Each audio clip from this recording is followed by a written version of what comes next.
Hello दोस्तों, welcome to Amandeep commerce classes. कैसे आप सब? कल आपका एग्जाम है, आप बहुत खुश होंगे क्योंकि आपकी तैयारी बहुत अच्छी है। एंड दोस्तों, अपने ऊपर ट्रस्ट रखना। कुछ भी तैयारी हो, कैसे भी तैयारी हो, पेपर तो तुम्हें फोड़ के आना है, 100 मार्क्स का पेपर करके आना है। एक छोटी सी कंफ्यूजन रह जाती है, आज मैं उस कंफ्यूजन को दूर करने आया हूँ। Last revision video for this board exam, capital employed and equity share holder fund of the ratios chapter. इन दो टॉपिक में ना हर बच्चा कंफ्यूज रहता है, क्या होता है क्या नहीं होता। तो प्लीज जाने से पहले 5 मिनट की बस ये वीडियो देख लेना, 5 से 7 मिनट की। आपका पूरा कॉन्सेप्ट क्लियर हो जाएगा और आपका कोई भी क्वेश्चन कैपिटल एम्प्लॉयड और इक्विटी शेयर होल्डर फंड से रिलेटेड गलत नहीं होगा। चलो जी, बिना देरी किए, बिना टाइम वेस्ट करे शुरू करते हैं। आओ जी आओ। देखो जी, सबसे पहले हम शुरू करेंगे अपना इक्विटी शेयर होल्डर फंड। सबसे पहले है जी equity share holder fund. Equity share holder कौन होते हैं? जो इक्विटी शेयर होल्डर है ये कौन होते हैं? आप सबको पता होना चाहिए, ये कंपनी के ओनर होते हैं। कौन होते हैं? कंपनी के ओनर। अब एक बात बताओ, ये नाम है इक्विटी शेयर होल्डर फंड, मतलब कंपनी के मालिकों का पैसा। अब कंपनी के मालिकों के पास क्या होगा? पहली चीज जो उन्होंने कैपिटल लगाया, जो उन्होंने पैसा लगाया, जो उन्होंने पूंजी लगाई है वो होगा। दूसरी चीज, कंपनी का जो भी नफा नुकसान मतलब लॉस या प्रॉफिट वो होगा। That's it. ये होता भाई equity share holder fund. Sir ये क्या कह रहे हो? ये लिखेंगे पेपर में, सुनो। सबसे पहले इक्विटी शेयर होल्डर्स ने क्या लगाया है? Equity share capital. कोई दिक्कत जी? नहीं sir. Plus reserves and surplus. ये क्या होता है? रिजर्व्स एंड सरप्लस कंपनी का नफा नुकसान। कोई दिक्कत? नहीं जी। माइनस पीएनएल का डेबिट बैलेंस। सर भाई नफा भी तो बोला है, नफा नुकसान, नुकसान क्या होता है? पीएनएल में अगर कभी भी कोई डेबिट बैलेंस होगा तो क्या होगा? वो कंपनी का नुकसान, तो वो भी तो इन्हीं का है। अगर प्रॉफिट इनका है तो नुकसान भी इनका है। प्लस पीएनएल का क्रेडिट बैलेंस। That's it. ये तुम्हारा आ गया इक्विटी शेयर होल्डर फंड। कोई दिक्कत? ये आया तुम्हारा लाइबिलिटी साइड से। कहां से आया? लाइबिलिटी साइड से। सर असेट साइड से भी बता दो। चलो, कुछ नहीं है, बिल्कुल सिंपल। असेट साइड से कुछ है ही नहीं। असेट साइड से total assets minus total liabilities. यार सीधी सी बात देखो ना, तुमने असेट साइड का टोटल लिया, यहां पे लाइबिलिटी उठा के माइनस कर दी, क्या बच गया? क्या बच गया बस ये बता दो। यही तो बच गया, equity share capital reserves and surplus. यही माइनस नहीं किया, बाकी तो तुमने सारी लाइबिलिटीज माइनस करी थी। क्लियर है? इक्विटी शेयर होल्डर फंड क्या होता है। चलो जी, अब हम नेक्स्ट चलते हैं। देखो यार, तुम है ना कमेंट वमेंट ढंग से नहीं कर रहे यार, कमेंट वमेंट कर दो ताकि मोटिवेशन आए यार और वीडियोस बनाने के लिए। Second, capital employed. बहुत सारे बच्चे कैपिटल एम्प्लॉयड में फंसते हैं, बहुत सारे। क्लियर कर लो जी अच्छे से। कैपिटल एम्प्लॉयड क्या होता है जी? कैपिटल एम्प्लॉयड का मतलब होता है पैसा कितना लगाया। पैसा कितना लगाया?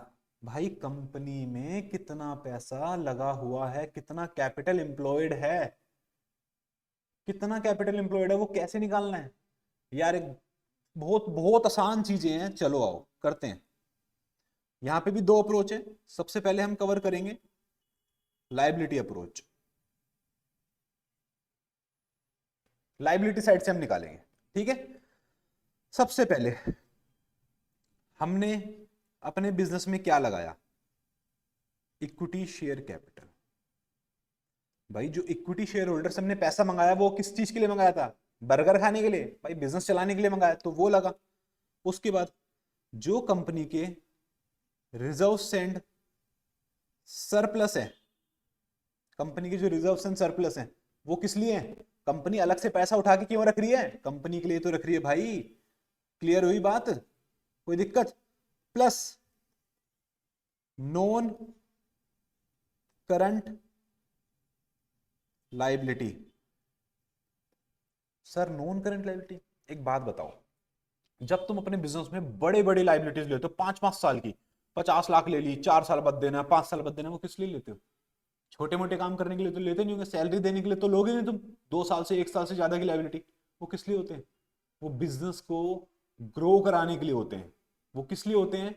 बिजनेस में पैसा लगाने के लिए, बिजनेस की एफिशिएंसी बढ़ाने के लिए, बिजनेस का प्रॉफिट बढ़ाने के लिए, असेट बढ़ाने के लिए। समझ रहे हो मेरी बात? तो नॉन करंट लाइबिलिटी हम ऐड करेंगे। अब इसमें से ना कुछ चीजें लेस होती हैं। क्यों? देखो जी, सबसे पहले गुडविल जो एसेट साइड पे होती है, वो हमेशा हम लेस करेंगे। क्यों लेस करेंगे?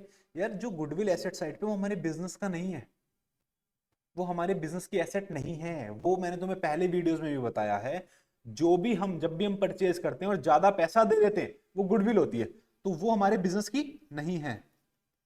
माइनस करेंगे फिक्टिटियस एसेट्स, लग तो रही है एसेट जैसी, बट एसेट है नहीं, लाइक एडवर्टीजमेंट एक्सपेंसेस।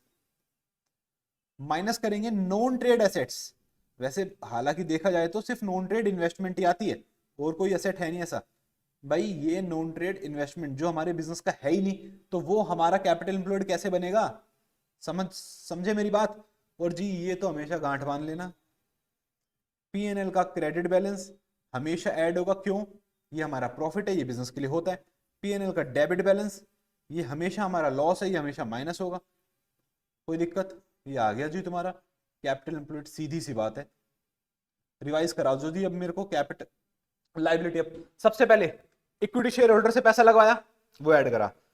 फिर रिजर्व्स, जो प्रॉफिट का पार्ट तुमने अलग उठा के रखा, वो तुमने ऐड करा। फिर नॉन करंट लाइबिलिटीज, जो तुमने लंबे लंबे उधार करे अपने बिजनेस को बढ़ाने के लिए, वो तुमने ऐड करा। देन उसके बाद तुमने कुछ चीजें माइनस करी। गुडविल माइनस करा क्योंकि वो हमारा एसेट ही नहीं है। नॉन ट्रेड इन्वेस्टमेंट हमारे बिजनेस का नहीं है। फिक्टिटियस एसेट्स, एसेट जैसा दिखता है मगर होता नहीं है, लाइक एडवर्टीजमेंट एक्सपेंस। ठीक है जी, पीएनएल का डेबिट बैलेंस माइनस होगा, क्रेडिट बैलेंस प्लस होगा। आ गया आपका कैपिटल एम्प्लॉयड फ्रॉम, जल्दी जल्दी जल्दी जल्दी जल्दी, फ्रॉम लाइबिलिटी साइड। अब आ जाओ जी एसेट साइड। सिंपल, बिल्कुल सिंपल। तुमने बिजनेस में क्या लगाया? टोटल एसेट्स तुमने बिजनेस में लगा रखे हैं। हाँ जी सर, टोटल एसेट्स क्यों है? बिजनेस के लिए। एक्सेप्ट, याद रखना, भूलना मत, goodwill, non trade investment and fictitious asset. ठीक है जी, माइनस, बताओ, करंट लाइबिलिटीज। यहां तक बात क्लियर हुई? क्लियर हुई यहां तक बात? कोई दिक्कत, कोई परेशानी? समझ आया जी आपको? मेरे हिसाब से आपको बिल्कुल समझ आ गया होगा कैपिटल एम्प्लॉयड और इक्विटी शेयर होल्डर फंड क्या होता है।